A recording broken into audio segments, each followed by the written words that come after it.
मेष राशि वाले बंधु, आप सभी का बहुत बहुत स्वागत है, हृदय से अभिनंदन है मेष मंथन भिंड यूट्यूब चैनल में। तो मेष राशि वालों, जरा ध्यान से सुनिए।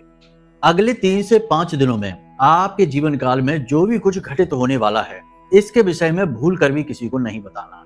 आपके अपनों में ही नजर लगाने वाले बैठे हैं, शत्रु बैठे हैं, आपको नीचे खींचने वाले बैठे हैं। आपके जीवन काल में अब शुभ घड़ियों का आगमन होने वाला है। बुध का गोचर 6 जून को होने जा रहा है। मिथुन राशि में अपनी खुद की राशि में जा रहे हैं बुध देव, और देव गुरु बृहस्पति से यहाँ मिलने वाले हैं। बहुत ही अच्छा गोचर है यह। बुध और गुरु का मेल आपके जीवन में सर्वोत्तम परिणाम लेकर आने वाला है।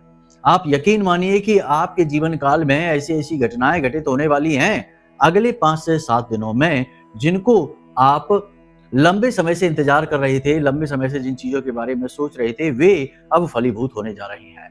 कुल मिलाकर देखा जाए तो 5 प्रकार की मुख्य आपके जीवन में घटनाएं घटने वाली हैं, जिनके बारे में हम अभी चर्चा करने वाले हैं। और कुछ ऐसी बातें हैं जिन्हें आपको गुप्त रखना है, सीक्रेट रखना है। इसके विषय में भी आपको पहले से ही हम चेताने वाले हैं, समझाने वाले हैं, क्योंकि बात यही है कि जैसे ही आप उन्हें बाहर निकालेंगे, उनका दुष्प्रभाव आपके जीवन में आपको चारों तरफ से घेर लेगा और आने वाली उन्नति, ईश्वरीय कृपा को वहीं के वहीं रोक देगा। इसी के साथ साथ आपको आज हम बताएंगे एक ऐसा गुप्त रहस्य जो कितना ही दुर्भाग्यशाली इंसान हो, यानी कि भयंकर से भयंकर दुर्भाग्यशाली इंसान को, पनौती को भी सौभाग्यशाली इंसान में परिवर्तित कर सकता है। इतना महाशक्तिशाली उपाय या क्रिया है, और बहुत ही सरल है ये क्रिया। इसके बारे में लोगों को थोड़ा बहुत आभास भी है, लेकिन पूर्ण रूप से इसके बारे में ज्ञान लोगों को नहीं है। इसी विशेष उपाय और क्रिया के बारे में भी हम आगे चर्चा करने वाले हैं।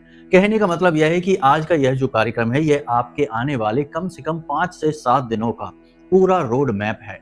कैसे चलना है, क्या करना है, क्या नहीं करना है, और कैसे आप अपने सोए हुए भाग्य को जगा सकते हैं, कैसे भ्रम की स्थिति से बाहर आ सकते हैं, निर्णय न ले पाने की स्थिति से एक श्रेष्ठतम निर्णय ले पाने की स्थिति में आप आ सकते हैं। कहने का मतलब यह है कि बुद्धि खोलने वाला यह कार्यक्रम है, सौभाग्य का निर्माता यह कार्यक्रम है, और श्रेष्ठतम मार्गदर्शक भी आज का यह कार्यक्रम आपके लिए बन गया है।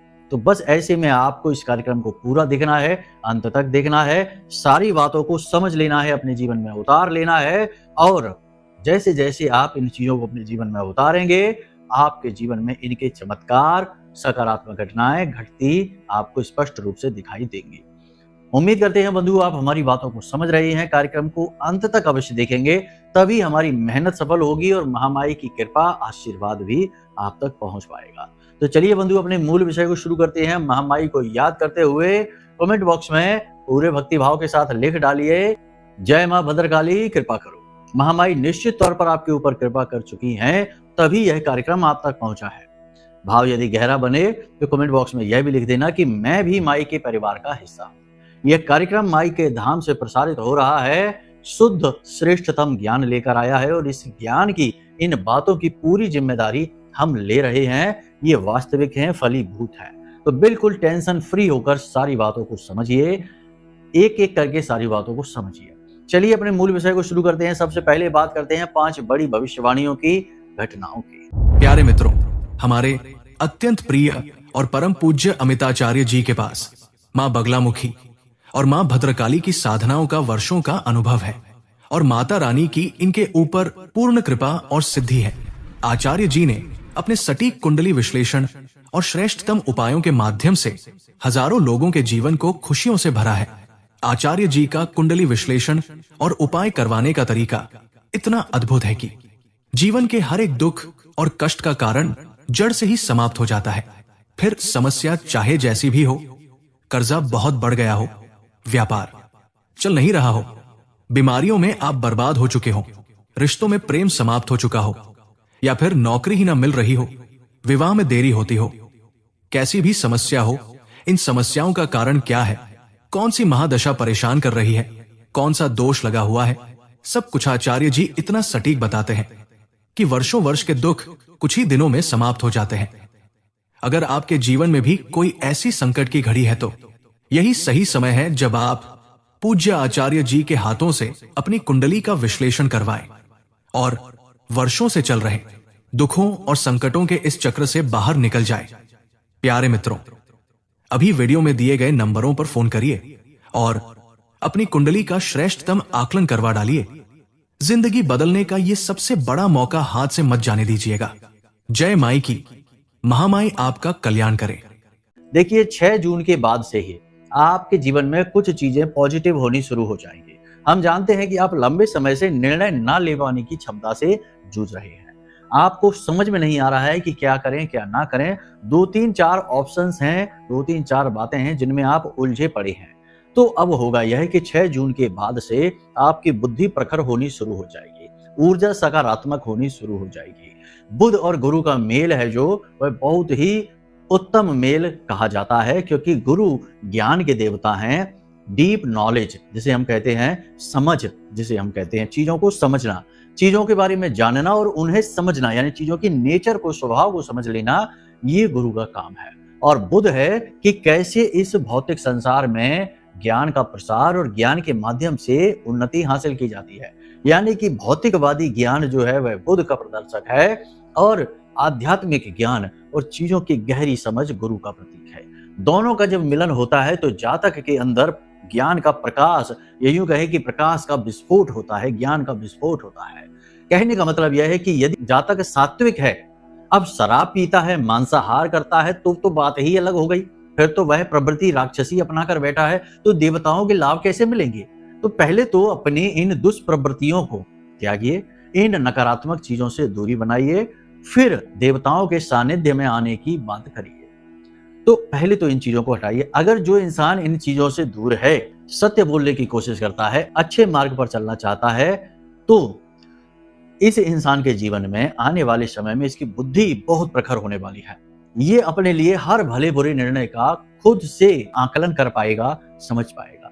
दूसरा कि न केवल खुद से बल्कि दूसरों के जीवन का भी आकलन, दूसरों को भी श्रेष्ठतम सलाह और दूसरों के जीवन में उपयोग में आने वाली बातें उसे बताएगा और इसकी सलाह से, यानी कि आपकी उस सलाह से दूसरों का बड़ा लाभ भी होगा, यानी कि ज्ञान, अद्वितीय ज्ञान हासिल होगा।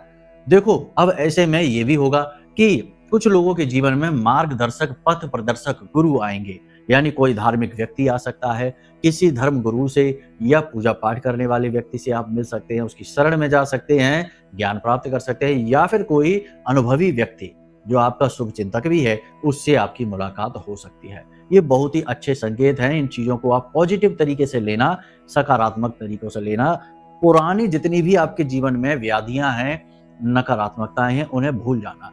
जब जीवन मौका देता है तो हमें उस मौके को सकारात्मकता के साथ अपना लेना चाहिए। पुरानी बातों को याद करते रहेंगे, रोते रहेंगे, उन्हीं बातों को याद करके कोसते रहेंगे चीजों को, तो हम कैसे नई चीजों को देख पाएंगे? तो हमें अपने बुद्धि विवेक पर भी कार्य करना पड़ेगा, अपने स्वविवेक का प्रयोग करना होगा।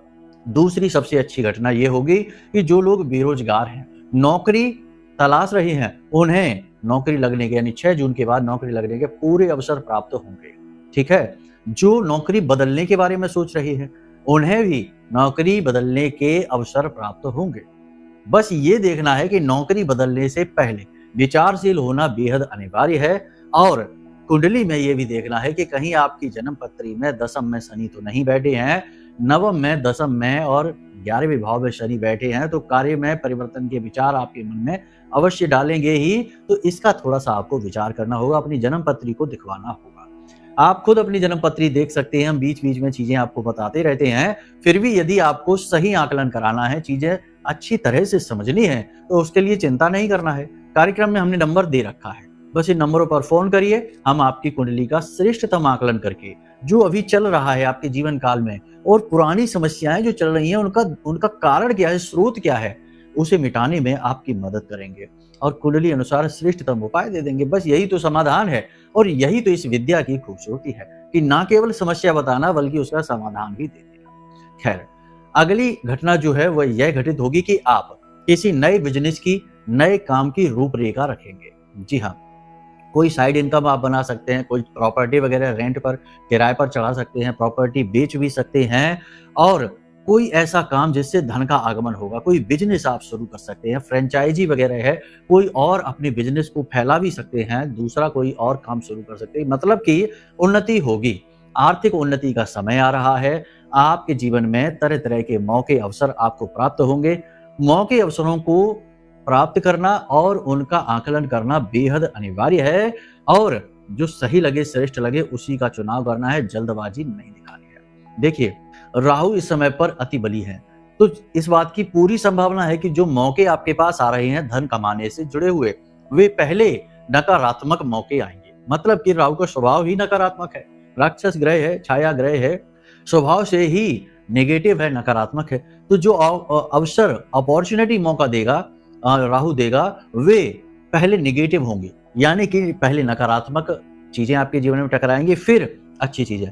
तो कहने का मतलब ये है कि आपको स्व-विवेक का प्रयोग करना होगा, ये आपकी अनिवार्यता है।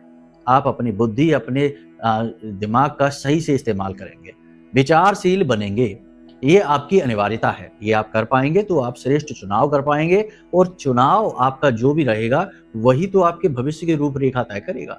तो इसका आपको ध्यान रखना है। हाँ, एक चीज़ यहाँ पर आपको हम और बता दें कि पैसे उधार किसी को नहीं देना है, ठीक है? अब यहाँ पर भी एक चीज़ और है कि ज़रूरतमंद देखिए छोटी-मोटी रकम है तो उसको कर सकते हैं, लेकिन किसी बड़ी रकम की बात यहाँ पर हम कहते हैं। जब हम कहते हैं उधार नहीं देना, मतलब कि बड़ी रकम किसी को नहीं देना। छोटी-मोटी मदद तो सामाजिकता के नाते, इंसानियत के नाते करनी भी पड़ती है। अब आपके यहाँ यदि कोई व्यक्ति काम कर रहा है और उसे पैसे की ज़रूरत है, तो वो आपसे माँग रहा है। अब वो उधार तो है नहीं, कल तो चुका ही देगा, आप उसकी तनख्वाह में से भी निकाल सकते हैं। तो कहने का मतलब ये है कि ये छोटी-छोटी चीज़ें हैं, इनको आपको समझना पड़ेगा अपने विवेक से। उधार ना देने का मतलब होता है कि रकम किसी को नहीं देना, अपना काम रोक कर किसी की मदद नहीं करनी है, आगे बढ़-बढ़ कर किसी की मदद के लिए नहीं जाना है, वरना दुरुपयोग हो जाएगा। पहली चीज़ ये। दूसरी चीज़, वाहन, गाड़ी सँभल कर चलाना है क्योंकि यात्रा के बड़े स्ट्रॉन्ग, बहुत ही मजबूत योग बन रही है। अगले 5 से 7 दिनों में यात्राएँ होंगी, किसी न किसी यात्रा पर आप जाएँगे। वाहन अपना भी ले जा सकते हैं, गाड़ी चला सकते हैं, तो 5 से 7 दिनों तक गाड़ी सँभल कर चलानी है, बहुत ही सावधानी के साथ, और अपना वाहन खुद ही चलाना है, किसी और को अपना वाहन चलाने के लिए नहीं देना है, ये गलत चुनाव होगा। ठीक यही नियम लागू होगा जब आप किसी और का वाहन चलाएँगे, तब भी। अपना वाहन खुद चलाना है, सावधानी के साथ चलाना है। इसी के साथ-साथ आपको बता दें, जीवन साथी के साथ विवाद हो सकता है, मनमुटाव हो सकता है, प्रेमियों के बीच भी किसी बात को लेकर तनाव, मनमुटाव की स्थिति बन सकती है, लेकिन बाद में सब सही हो जाएगा, ज़्यादा बड़ी बात नहीं होगी, तो टेंशन वाली कोई बात नहीं है। ये समझदारी के रिश्ते होते हैं, आपसी समझ से चलते हैं, तो एक दूसरे के मन को, मिजाज को समझ कर ही व्यवहार करेंगे तो कोई समस्या नहीं होगी। याद रखना है कि ज्योतिष जो होता है वो ग्रहों के आधार पर इंडिकेट करता है, संकेत देता है। सांकेतिक होती है ज्योतिष की भाषा कि आगे ये होने वाला है, बुरा समय आ रहा है, तो अब इसका मतलब ये नहीं कि बुरा होगा ही होगा। आप यदि सावधान हो जाएंगे, अलर्ट हो जाएंगे, तो थोड़ा बहुत बुरा होगा, या फिर हो सकता है कि दैवीय कृपा आपके साथ है तो आपका कोई बुरा हो भी नहीं, आपकी रक्षा हो जाए। तो ये संकेत हैं जिनके बारे में चर्चा होती है, इन्हें समझना बहुत आवश्यक है, और जो इन चीज़ों को समझते हैं वे तो बहुत तरक्की करते हैं। बिल्कुल वैसा ही है जैसे आप रोड पर जा रही हैं, अचानक से ब्रेकर आ गया, तो आपको यदि पहले से पता है कि आगे ब्रेकर आने वाला है तो आप गाड़ी की गति धीमी कर लेंगे, और यदि पता नहीं है तो आप उसी गति से जाएंगे और दुर्घटना हो सकती है, आपका नियंत्रण खो सकता है, हादसा हो सकता है। यही है ज्योतिष का काम, पहले ही बता देता है कि आगे स्पीड ब्रेकर आ रहा है, आगे मोड़ आ रहा है, आगे रोड सड़क खराब है। बस तो इन चीज़ों को आप समझिए, नकारात्मक तरीके से इन चीज़ों को ना लीजिए, ना ही इसे खारिज कर सकते हैं और ना ही इस पर आप अटूट अंधविश्वास कर सकते हैं। क्योंकि आजकल क्या हो रहा है कि बाजार में मार्केट है ज्योतिष की, उसमें ये सब चल रहा है कि इसमें लोग बहुत ही गारंटी के साथ भविष्यवाणी कर देते, होकर ही रहेगा, ऐसे कह देते हैं। इससे बेचारे जो थोड़े से भावुक हैं या भावनात्मक तौर पर कमजोर लोग होते हैं, वे डर जाते हैं। उन्हें लगता है कि अब क्या करेंगे, अब तो बहुत बुरा होने वाला है, एस्ट्रोलॉजर ने कह दिया है, तो अब कैसे बचेंगे इससे, तो बेचारे डर जाते, भयभीत हो जाते। तो ये समझना पड़ेगा आपको कि इस तरह चीजें काम नहीं करती, वरना एस्ट्रोलॉजर ही भगवान हो जाते, भगवान की जरूरत ना पड़ती। देखो, हम जो कहते हैं वो बातें स्पष्ट होती हैं, किसी को अच्छी लगती हैं, किसी को अच्छी नहीं लगती हैं। नहीं अच्छी लगती हैं तो कोई बात नहीं है, सत्य है, रूखा सूखा है, कड़वा है, यही है सत्य का इस कलयुग में स्वभाव। उसकी शक्ल सूरत अब बदसूरत हो चुकी है, और झूठ बड़ा ही सुंदर, आकर्षक, लुभावना है, बड़ा ही प्रेमी है, झांसे में फंसाने वाला है। तो झूठ तो हम नहीं बोलेंगे, हम तो सत्य ही बोलेंगे। आपको अच्छा नहीं लगता है तो ये आपकी समस्या है, क्योंकि आप सत्य को स्वीकार कर पाने में अभी सक्षम नहीं हो पाए हैं। आगे हो जाएंगे जब दैवी कृपा, माई की कृपा रहेगी तब। खैर, तो ये आपको हमने भविष्यवाणियों के बारे में बता दिया है। ऊंचे स्थान पर सोच समझ के जाना है, फिसलने का, गिरने का डर रहेगा। कीमती चीजें संभाल कर रखें और किसी पर भी अंधविश्वास ना करें। पैसे रुपए का लेन देन, कागजों का, डॉक्यूमेंट को साइन करना, ये सोच समझ कर करें। और खास तौर से अपने पैसे का, मनी का मैनेजमेंट फ्लो अच्छा बनाने की कोशिश करें। लोगों के साथ अपनी वाणी व्यवहार बहुत ही संतुलित रखें और निर्णय सोच समझ कर ही लें, जल्दबाजी में कोई भी निर्णय ना लें। इन चीजों का आपको ध्यान रखना है। अब बात करते हैं उस एक विशेष क्रिया के बारे में, तो ध्यान से सुनिए। देखिए, जीवन में आपको विशेष उन्नति, विशेष लाभ, विशेष दैवीय कृपा सब कुछ प्राप्त होती है अगर आप इस एक काम को करते हैं। याद रखना कि जीवन में कर्म तो सभी कर रहे हैं, मेहनत तो सभी कर रही है, लेकिन सभी सफल नहीं है, सभी कामयाब नहीं है। अब इसमें क्या होता है कि कुछ लोग अच्छे कर्म नहीं करें तब भी कामयाब हो जाते हैं। तो वो इसलिए होता है क्योंकि उनके पिछले जन्मों का और पितृ पूर्वजों का आशीर्वाद उनके साथ है, पिछले जन्मों के उनके सत्कर्म उनके साथ हैं। लेकिन ये चीज ज्यादा दिन तक चल नहीं पाती, क्योंकि एक ना एक दिन तो सत्कर्मों का भी अंत हो जाएगा, पितरों का आशीर्वाद भी आज नहीं तो कल हट ही जाएगा। क्योंकि आप यदि अच्छे कर्म नहीं करते हैं, सत्कर्म पर, सतमार्ग पर नहीं चलते हैं, तो पितर कब तक आशीर्वाद देंगे? तो ये चीज एक दिन समाप्त हो जाएगी। तो ऐसे लोगों का फिर डाउनफॉल शुरू होता है। उम्र के किसी विशेष पड़ाव पर जाकर ये लोग धड़ाम से नीचे गिरते हैं, खूब ऊंचाई छूने के बाद भी। जैसे ही उनका कर्म का खाता बंद हुआ, नीचे आ जाते हैं। लेकिन एक ऐसी क्रिया, एक ऐसी विधि है जिसे यदि आप अपने जीवन में आजमाते हैं तो निश्चित तौर पर आपके कर्म का घड़ा जो है ना, पुण्य कर्म का घड़ा, वो भरता चला जाता है, खाली कभी नहीं होता है। याद रखना, इस कलयुग में सौभाग्य को निर्माण करने के लिए, ईश्वर की कृपा प्राप्त करने के लिए सबसे अच्छा मार्ग है दान। जी हाँ, हम अपनी लगभग हर एक कार्यक्रम में दान के विषय में आपको अवश्य बताते हैं, क्योंकि दान ही एकमात्र ऐसा कर्म है जिसके साथ धर्म जुड़ा है। लोग कहते हैं दान धर्म, ठीक है ना?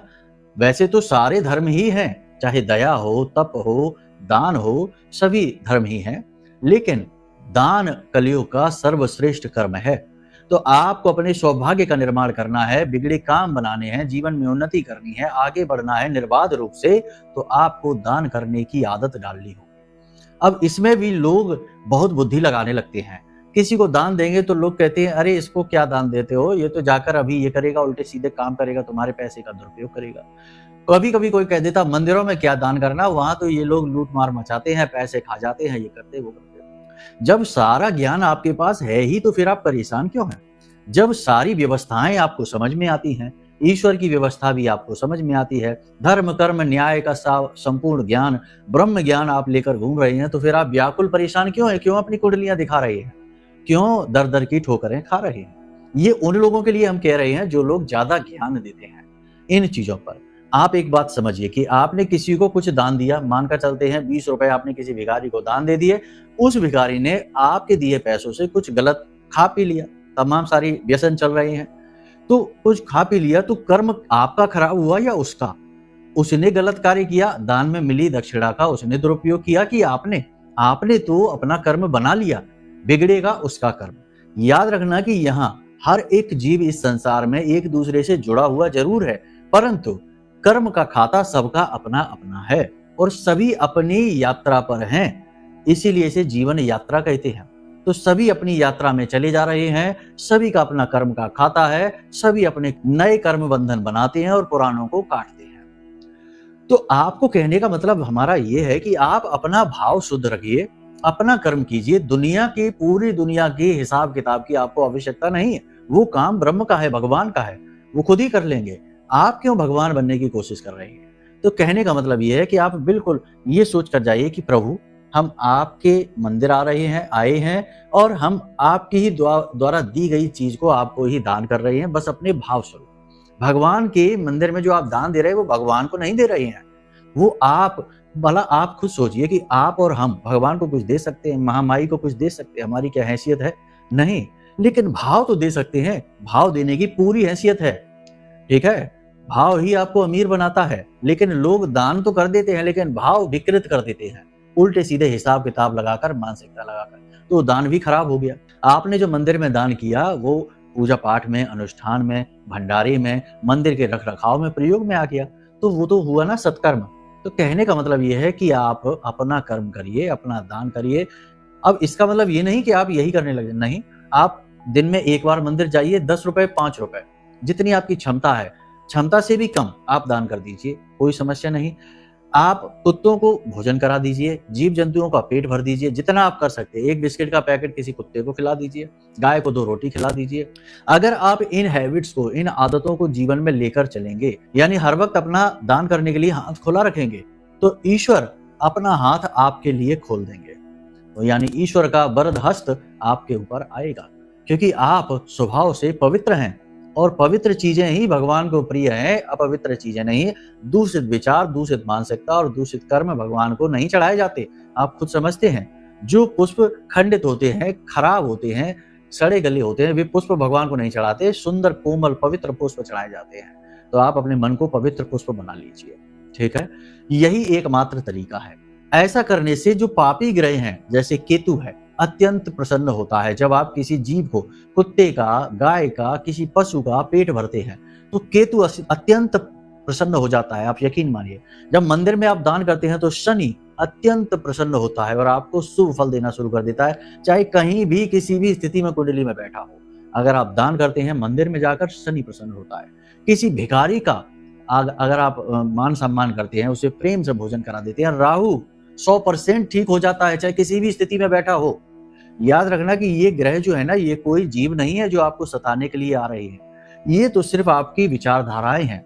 इन्हें अगर आप समझ लेंगे तो आप इनके शुभ परिणाम प्राप्त कर लेंगे। और एक बार यदि आपने इन आदतों को अपना लिया तो जो पापी ग्रह हैं वे ही आपके सहायक हो जाएंगे। और याद रखना कि जो पापी ग्रह जीवन में देते हैं वो अटूट होता है। सूर्य आपको जो देंगे मान सम्मान, उसकी सीमा है। चंद्रमा जो मन की शांति देंगे, उसकी सीमा है। लेकिन जो राहु आपको देगा उसकी कोई सीमा नहीं, जो शनि आपको देगा उसकी कोई सीमा नहीं। यानी कि अनलिमिटेड धन दौलत, अनलिमिटेड यानी असीमित आपको मन की शांति, असीमित मान सम्मान आपको जो शनि देगा वो कोई और नहीं दे सकता। तो कहने का मतलब ये है कि ऐसा नहीं है कि ये जो क्रूर ग्रह हैं, पापी ग्रह हैं, ये सिर्फ और सिर्फ आपको पीड़ा देंगे। पीड़ा ये आपको तभी देंगे जब आपका स्वभाव पीड़ा पाने लायक है। तो आप थोड़ा सा सुधार करिए हमारे कहने से। ज्यादा नहीं तो केवल 31 दिनों के लिए, 21 दिनों के लिए एक प्रयोग करके देख लो। मंदिर जाइए और चुपचाप बिना कहे मंदिर में एक 5 रुपए का सिक्का, 10 रुपए का नोट, जितनी आपकी क्षमता है दान कराइए। जिस दिन नहीं दान कर सकते हैं उस दिन अपना हाथ जोड़कर भगवान से कह दीजिए कि प्रभु आज हमारी व्यवस्था ही नहीं है, अब हम कैसे करें, मन तो बहुत है। बस हो गया आपका दान, मानसिक दान होगा ये, ठीक है।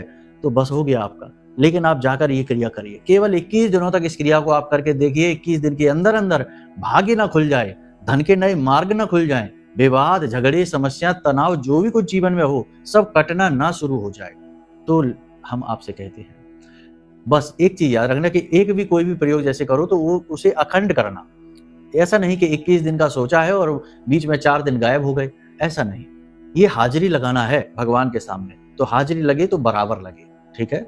बस इन चीजों का आप ध्यान रखिए। आने वाला समय आपका अच्छा है। जो भी कुछ शुभ आपके जीवन में घटित हो रहा है उसके बारे में कभी किसी को ना बताना। आपके आसपास ही आपके नीचे गिराने वाले लोग, जलने वाले लोग, परेशान करने वाले लोग हैं। आपको दिखाएंगे ऐसा कि उन्हें बहुत अच्छा लग रहा है कि वाह वाह आपकी नौकरी लग रही है, बहुत अच्छी बात है, बहुत बढ़िया, खुश रहो। लेकिन अंदर ही अंदर कटु भाव मन में लेकर बैठे हैं, गलत भावनाएं मन में लेकर बैठे हैं कि इसकी क्या हो गया, कैसे नौकरी लग गई, कैसे ये आगे बढ़ गया, कैसे उन्नति कर रहा है, हे भगवान ये तो बहुत ऐसा था, इसको तो नीचे ही आ जाना चाहिए, क्या ये ऊपर जाने लायक नहीं है। इस तरीके के उल्टे सीधे विचार, और ये विचार नजर लगाते हैं, ये विचार अवरोध पैदा करते हैं, राहु को नेगेटिवली एक्टिवेट करते हैं। तो आपको इन चीजों को छुपा कर रखना है, मन में दबा कर रखना है, किसी से नहीं बताना है। कामयाबी जब आएगी तो वो खुद ही शोर मचा देती है।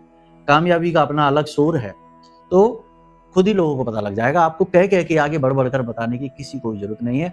चाहे कितना ही अपना सगा हो, रिश्तेदार हो, मित्र हो, दोस्त हो, भाई हो, कोई फर्क नहीं। सबसे चीजें छुपा कर रखिए तो फलित होने वाली चीजें बहुत सारी जीवन में आ रही हैं, उनका स्वागत करिए, ठीक है।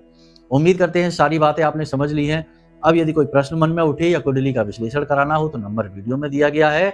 माँ बगलामुखी की पूजा पाठ की संपूर्ण पद्धति यदि आप चाहते हैं, माई के विग्रह की फोटो चाहते हैं, माई का कवच पाठ, चालीसा पाठ, या फिर आरती, इन सारी चीज़ों को मिलाकर हमने एक पूरा का पूरा पैकेज तैयार किया है। तो आप यदि ये चाहते हैं, पूरा ऑनलाइन मिलेगा आपको, तो आप नंबर जो दिए हैं उन पर आप फ़ोन करिए। आपको सारी सामग्री आपके व्हाट्सएप नंबर पर फ्री में भेजी जाएगी।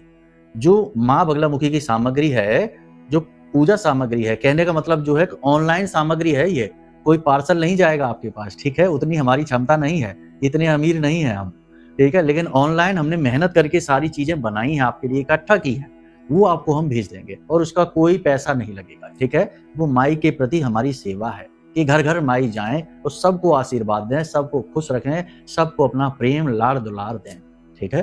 तो चलिए बंधु, आज के इस कार्यक्रम को यहीं विराम देते हैं। हमेशा हँसते रहिए, मुस्कुराते रहिए, सकारात्मक रहिए, महामाई पर अपनी आस्था और विश्वास बनाकर रखिए क्योंकि आपका उद्धार तो वहीं से होना है। प्रेम से बोलिए जय माई की। हमारे प्रिय और परम पूज्य आचार्य जी ने अपनी साधनाओं के अनुभवों पर आधारित शक्तिशाली उपाय और क्रियाओं के माध्यम से हजारों लोगों के जीवन को पूरी तरह से बदला है। आचार्य जी के द्वारा बताया गया हर एक उपाय इतना सटीक और कारगर होता है कि जो भी इसे पूरे भाव के साथ कर लेता है उसे साक्षात महामाई की कृपा और आशीर्वाद प्राप्त हो जाती है। इसलिए निसंकोच इन उपायों को पूरे भाव के साथ करिए, आपका कल्याण होगा। जय माई की।